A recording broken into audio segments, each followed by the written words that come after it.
bumping of the cart's wheels violently woke Entas up from his slumber. As the afternoon sun blinded his eyes, he felt the pain pounding through his ankle. It still hurt badly, but it already started to feel a lot better. The healer had done his job well, it seemed. The accident happened on the march only yesterday morning, when they were navigating the steep banks of the Njol River, traversing treacherous, rocky pathways buried deep in snow. His foot got stuck in between some large, concealed boulders on his way downhill. And there he lay, unable to walk before he had even reached the front of war. "Afternoon, Entas. You are finally awake," said a familiar voice. He looked next to the ox-pulled cart and saw his stepbrother Jagels walk by his side, amidst the dozens of other soldiers marching around him. The bronze chainmail sleeves coming from under his leather breastplate shone like gold in the Arctic sunlight. He was a strong boy, black of hair, handsome, and 26 years of age, 4 years older than Entas was himself. "You have been sleeping for quite some time. We were wondering whether you would ever wake up. How is your foot?" "Much better," Entas replied, squeezing his eyes shut when the blinding sunlight reflected on the surrounding snow, and he rubbed his hand across his pounding forehead. It was freezing cold, even now at the height of summer, and every time he inhaled, he felt the frost biting at his lungs. But at least the skies were clear. That alone was a blessing, Entas thought, for he had been through much worse weather back in the mountains they had crossed to get here. They had been through fields of fog so dense they made Entas lose all sense of where he was, and blizzards so intense that they caused some of the men to freeze to death within their tents. "Where are we?" Entas asked when his eyes had adjusted to the daylight and he looked around himself. "Are we near our destination?" Jagels shrugged. "I guess so. Some of the men said we should be reaching Eínnûrin just past noon. It can't be far from here by now." "I wonder how long the general intends to stay there," said Entas. "A long time, probably. I heard we will be waiting there until our armies are at full strength." The city of Eínnûrin had been on many lips the past year, Entas recalled, for the great southern stronghold of the Northmen and capital of the kingdom of Ôghraviih had been the site of a fierce and brutal siege that continued all throughout the winter, killing thousands as it lasted. Entas wondered whether this once mighty and fabled city was just as exotic as he had always imagined it to be. The land itself surely was. Once they had crossed the Temine mountains 4 days past and left the safe confines of the empire behind their backs, they found no more paved roads, no more farmsteads and villages, and no more comfort. Ôghraviih was a wild, savage, and utterly freezing land. There were only jagged, windswept rocks, steep valleys, and dark forests as far as the eye could see, not even to mention the dangerous wildlife roaming the wilderness. For that reason alone, he longed to finally arrive at Eínnûrin and find warmth and shelter within its walls. During the nights he spent within the wilderness, some of the other recruits had told campfire stories of the creatures that dwelled in the northern lands, such as saber cats, mammoths, giant spiders, as well as creatures Entas had only known from myths and legends. Among them were the mighty and warlike orcs, the deer-headed Avnarin, who guarded the ancient northern forests, and the twisted Karmun, horrible, man-eating monsters from the rocky depths and caverns of this land, who came out at night to hunt for human flesh. The most dreaded and dangerous creatures of all, however, were the dragons. Entas had heard these massive creatures were worshipped as gods by the Northman savages that called this region home. "What is it?" Jagels asked, when he noticed Entas' pondering. He had done so plenty of times since they left home, and, being his adopted brother, Jagels had known him long enough to recognize it. "It's nothing." "You are afraid, aren't you?" "Are you not?" Entas replied. "Of course I am afraid. It would be foolish if I wouldn't be. But so are they. I hear our enemies are in a dire state. We need only finish them off and be done with it. They still have their dragons, don't they? The same dragons who brought them victory last time. Victory? They were not the ones who won the Great War. They may have destroyed our army here in Ôghraviih, but I believe it is us who took all their western lands from them in the end. Who says they won't do it again? Entas asked. Back then, they hadn't suffered the weight of 20 years of winter. Times have changed, Entas. Their kingdoms are crumbling. We will not share the same fate as my father and brother. We will avenge them in the very land where their blood was shed, fighting the same enemy. And this time we will crush them. The loss of his family had been a deep scar on Jágos, Entas knew, and it had been for as long as he had known him. When his mother died a broken woman upon hearing the news of her deceased husband and son, Entas' family welcomed the orphaned Jágos as a child of their own. But he never forgot about their demise, and the older he got, the more his drive for vengeance grew. Much unlike Entas himself, who dreaded the moment he was forced to take up his service to the Empire, Jágos was far more eager to take the march to the far north, dreaming of the day he would gloriously avenge his loved ones on the field of battle. The army ascended onto the top of a hill then, the dense and snowy pine trees covered in shadow. It was a strange and beautiful thing, this thing the northerners called snow, Entas found.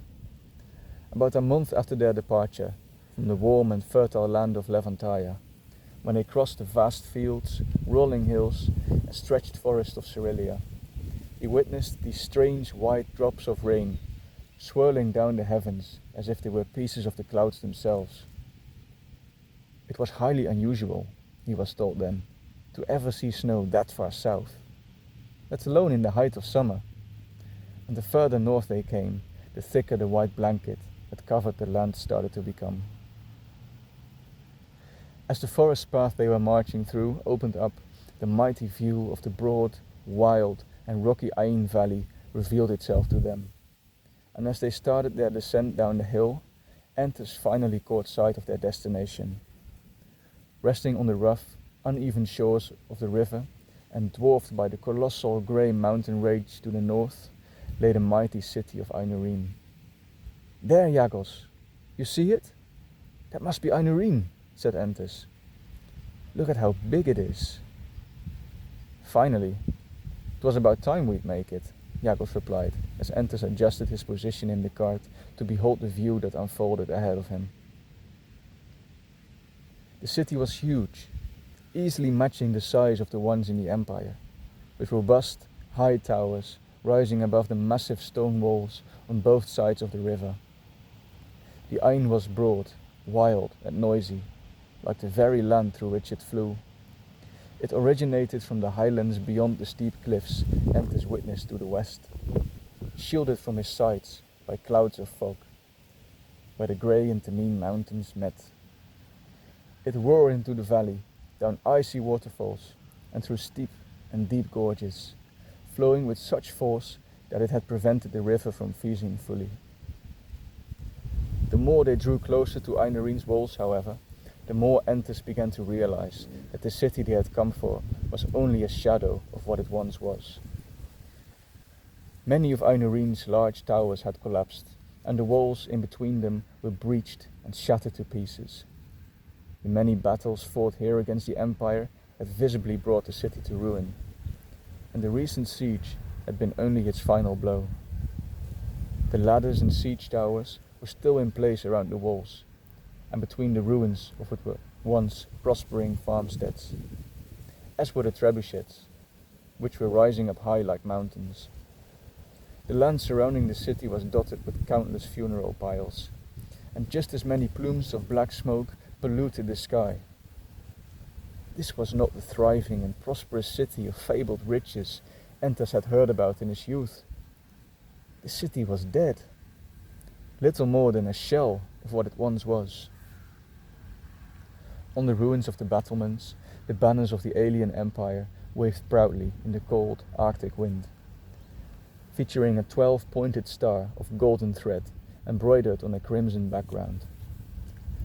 The edges of the banners were decorated with the branches of the gold-leaf trees of Eolia, the distant lands in the far west where the empire traced its origins. The siege must have been brutal. It is so silent. It is like it is devoured of all life, said Entas, as the ruined city drew closer. You can even smell the ash from here. The scent of the dead, Jagos replied. May these savages suffer eternally in the netherworld. And gods be good, this will only be the beginning for them. How can you say this? They were not the ones who killed your father and brother, Jagos. Weren't they? He replied coldly. They were the children who would have grown up to become murderers, the mothers and wives of those who took my family away from me. They deserve no mercy, and in the sight of the gods, I swear they will not receive any of it from me. He then looked Entas in the eyes. Don't forget that these savages murdered thousands of our kinsmen here, and for each one of them, somewhere within the empire, there is a family who has fallen into grief and mourning. Only because the aliens made us to, and because they were defending their homes, Entas said. If you would have lost what I have, you would have spoken differently. Entas sighed, and relented from pushing him any further. They had been down that road many times during their long journey, and it always resulted in heated arguments. Perhaps Jagos was right, he thought. He had been lucky enough to still have his family around him, even though they were thousands of miles away, and that his father had returned back home alive. Yet still, even if he would have lost him in the Great War, he could not imagine himself butchering innocent women and children to quench his thirst for vengeance. They would not give him his loved ones back. But perhaps that was the reasoning of someone who never wanted to be a soldier, who only ever wanted for life to continue like it had always done. Someone like him. No more words were spoken, and the army was slowly closing in on the ancient walls of Eínnûrin. They were massively thick and made of dark grey stone. When ignoring the damage caused by rams and catapults and centuries of withstanding the elements, Entas could see that the walls were decorated extensively with beautiful carvings and artistic patterns. Though they were savages, the Northmen certainly knew how to work stone well, and in this way they left a silent testimony to the incredible wealth the city had once possessed. In front of the walls, built around the battered city gates and amidst the rubble the siege had left behind, stood a large camp, surrounded by a wooden palisade. The echoing sound of hammers on steel met his ears, and besides the walls, archers were practicing on simple wooden targets. From the entrance to the camp, soldiers carried carts filled with the deceased bodies of the dead to the funeral piles closer to the river. It turned Entas' stomach when he beheld them, particularly the women and children. He didn't even want to think of the cruelties they had been through before the end. At least they would go to their gods now, he thought, when he beheld the first of the bodies being thrown into the fire. The horns were then blown, ordering the army to stop and drawing Entas' attention away from the piles. And then, from within the camp, a group of tall people, armored in shining bronze plates and capes of fine crimson silk, came marching their way. One of them distinguished himself with his polished black armor, beautifully adorned and decorated with gemstones and gold strips at the plate's edges. Entas thought he surely had to be their leader. He stood proud and tall, his face gaunt and gold-skinned, with pointed ears stinging through straight hair of such a light grey tone it almost seemed white. His almond eyes shone fiercely like amber-green diamonds, and the look on his face was cold and stern. "More gold-skinned scum to share our presents," said Jagos. "You You had best not let them hear that. Entas recalled father always used the word goldskin derisively when describing their alien masters. They were a cruel and powerful race, hailing from the distant archipelago of Eolia, from where they had conquered much of the known world. They either destroyed or enslaved all races they had encountered, including his own, forcing them to work for them or fight their wars of conquest, and their vast sense of superiority over the conquered peoples was visible even within their army. On the march, the alien contingents always took the front, slept in the most comfortable tents, ate the best of the food, drank the most delicious of wines, and they were free to make their human slaves the tomes of their wrath whenever they seemed fit. Their general, a broad-faced alien named Inzul, faced his betters and bowed deeply before them. Governor General Vaida, the legions of Centaur at your disposal. The alien with the black armor stepped forward then. So, a new horde of slaves arrives, he said, with a hint of derisiveness in his loud voice. He spoke in the alien tongue, which was Entas' second language. He never spoke it at home, for his parents always told him it was the language of the conquerors. Look around well and let your mind be filled with awe. You have arrived at what was once the largest, richest, and most powerful city in all the northern lands. Its ancient walls and towers stood tall even when your ancestors were still rotting away in the empty wastelands we took you from. They are now stained with the blood of your kinsmen, your family, and your friends. It is their sacrifice that brought Eínnûrin within the Empire's control, and you will now be the ones to finish what they have started. He pointed to the large and imposing wall of jagged, snowy mountains to the north, with only the steepest parts exposing the dark granite stone of which they were composed. Beyond there, the last of these savages are hiding within their crumbling holds, waiting for you to send them to the mercy of their false gods. It will be there your destiny will be taking you, to the very heart of the destructive winter the accursed priests have unleashed upon our lands. I will warn you in advance, however. You are not in the safety and warmth of Levantia anymore. The shores of the summer sea are months away from here. You are in the north now.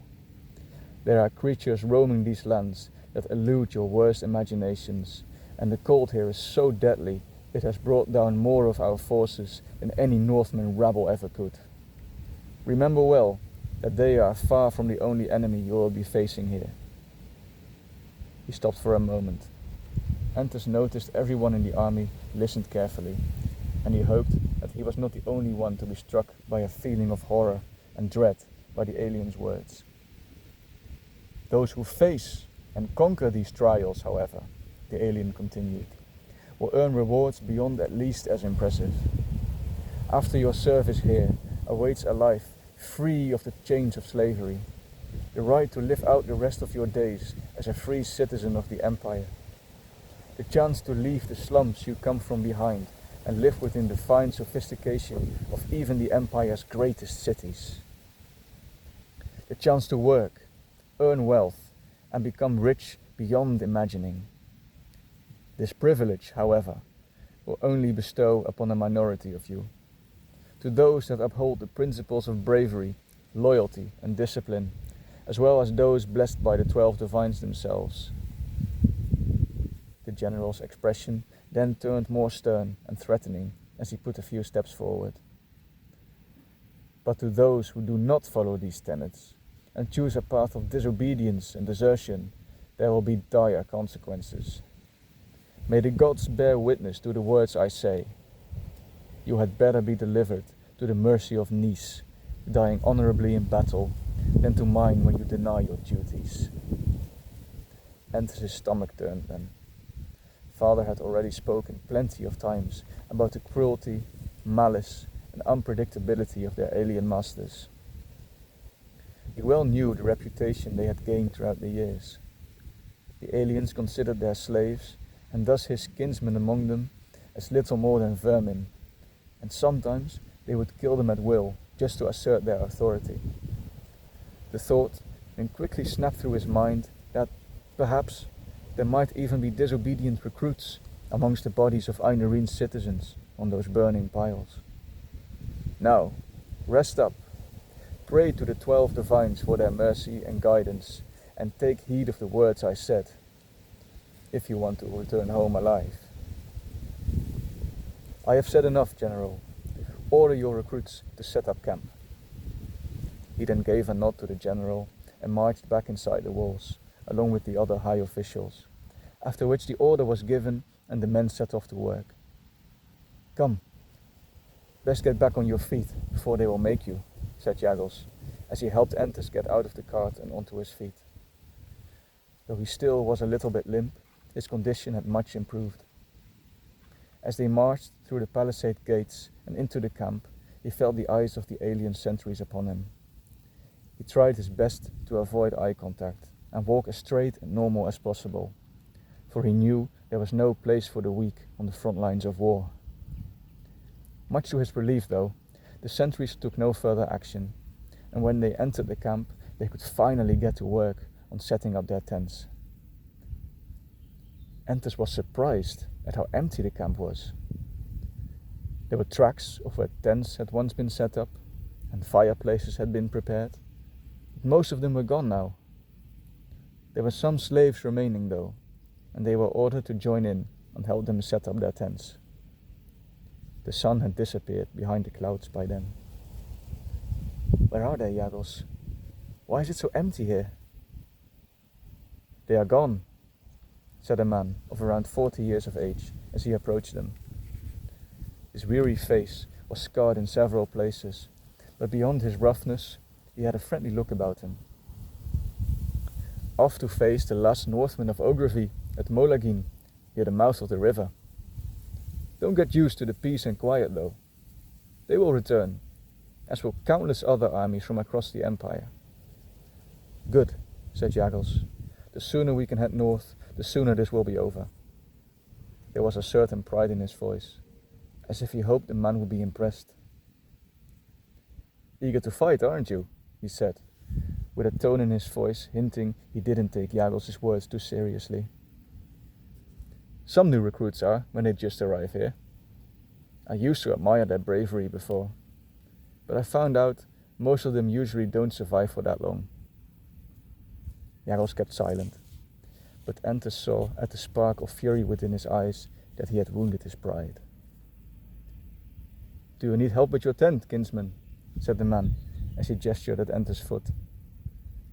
If you could lend a hand, it would be much appreciated, sir, Entas replied. It is no problem. There is always fulfillment to aiding those in need. So, what is your story, kinsman? Where do you come from?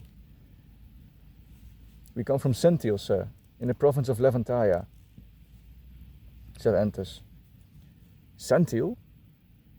Ah, the jewel of the summer sea, my brothers used to call it. You are a long way from home then. The cold must bear heavy on you. Same as I when I first came here. Where is it you come from, sir? I came here from Maidan, in the eastern lands beyond the sea.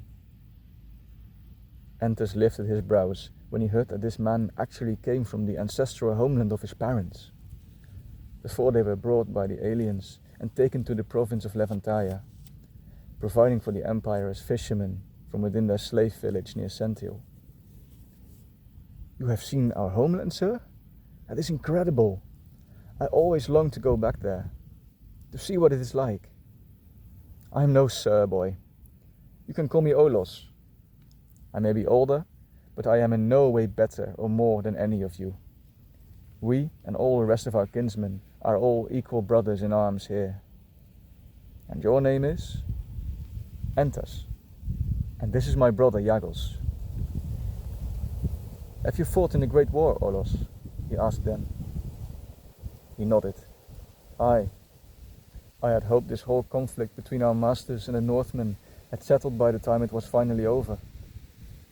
But then came this never-ending winter, and with it the seed for a new war was sown. Perhaps it is good it broke out, said Jaggles. It is a chance for us to finally get our revenge on these savages. Olos looked genuinely surprised. If you have seen what I have seen, you would not be so eager, boy. 26 years ago, an army far larger than what we will muster now took the march north to Izmir's wall, the last line of defense for the 4 kingdoms of Svôzin. Though they did manage to defeat the Northmen several times, there was one foe they could not muster. A foe who brought about the biggest defeat the Empire ever suffered. You mean the dragons, don't you? Entas asked. Aye, and the ones who ride them. Don't tell me about it. I lost my family at Izmir's wall, said Jaggles angrily. Then you should know better than to come here so eagerly. The Northmen themselves might be weakened, but the dragons and their riders are still very much alive. You think I will let a few flying lizards stop me? Jaggles said, raising his voice as his fury grew stronger. I have come here to take my revenge on the savages that killed my family, he said. Let me give you one piece of advice, boy. Do not try to pretend you are a hero. This is no place for heroes. All of them are long dead and buried beneath the ice. And the same might happen to you if you let yourself be blinded by the same illusions of glory and vengeance. You're a slave, boy, nothing more. And the whips of our masters are the only things that have brought us here. You perhaps, but not me. Olos grinned. Trust me, boy. Once you are really out there, in depths of winter, when even the biggest fires can't warm your bones and your stomach craves for anything to get your teeth into, when you hear a dragon's roar for the first time, then this place will teach you not to be so naive.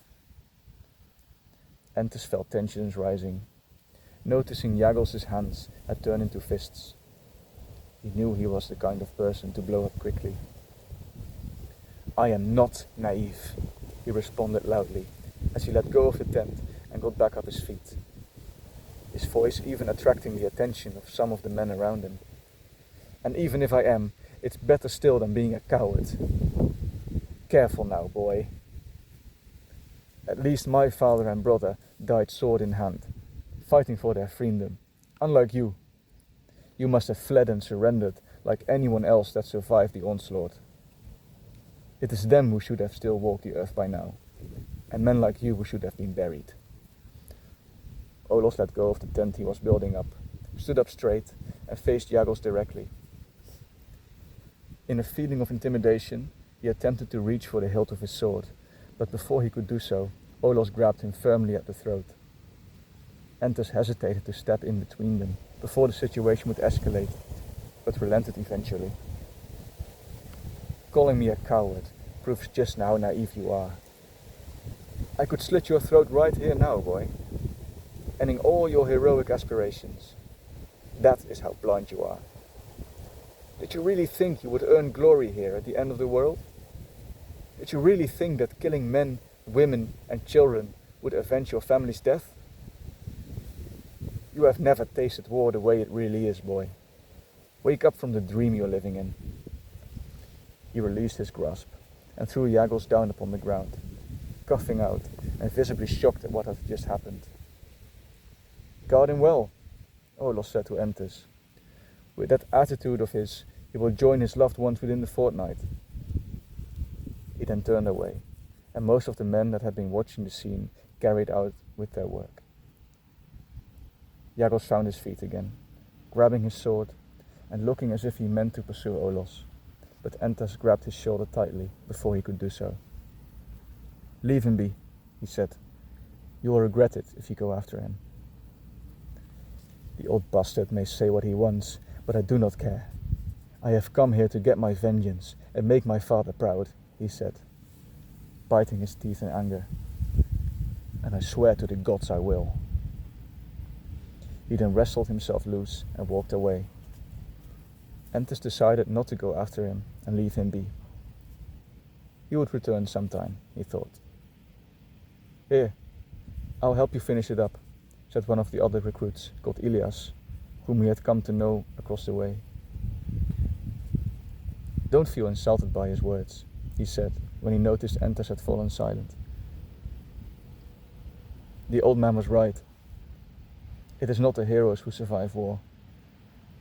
He will come to learn that soon enough.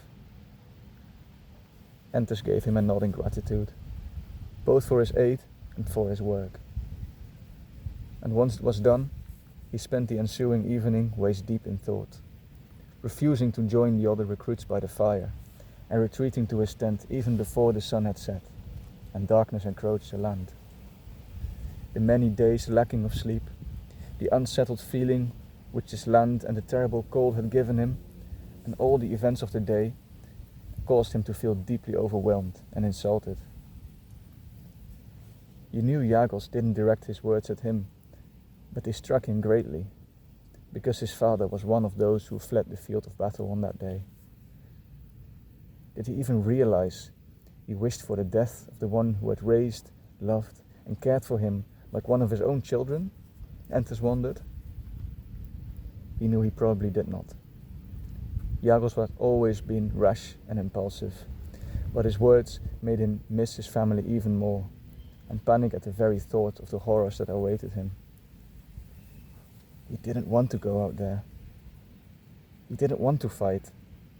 He only wanted to go home, to the warmth, to his mother and father, and particularly to his baby sister Melia, who was only a girl of 3.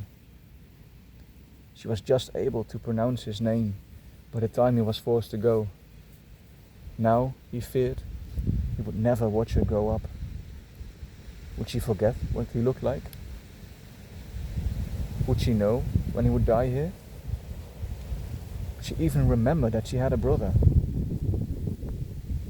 Feeling sick of his nerves, the fatigue and the terrible cold, he was unable to find his sleep that night, even long after Jagels had arrived back into their tent. He said no word before he drifted off to sleep. Obviously, the confrontation with Olos still haunted his mind. And as he lay there shivering through the night, Entas wept silently, like he had done in the first days after their departure, desperately wishing this was all a dream, and begging to the gods they would put an end to it. Yet, there came no response from them. They never did. The panic, sadness, and despair haunted his mind and body for many hours as he pondered over what to do now. But as the night was drawing to a close, he slowly began to realize that there was no other way than to accept his fate.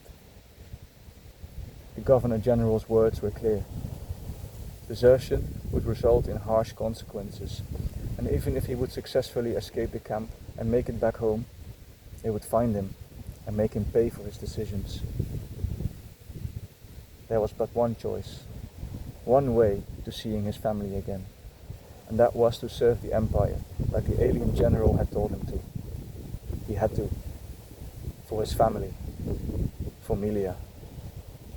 It was then, at the breaking of dawn, that Entas finally forced himself to accept his fate and made the commitment to himself that he would serve the Empire and uphold the principles of bravery, loyalty, and discipline in the honor of those he loved. The first rays of sunlight shone through the clouds, and the noise level around the camp began to rise, signaling it was time to get up. Entas took a deep breath, grabbed all his strength together, and took hold of his father's old sword, his eyes heavy with fatigue. He then woke Jagels up and went out of his tent into the freezing morning air. His service was about to begin.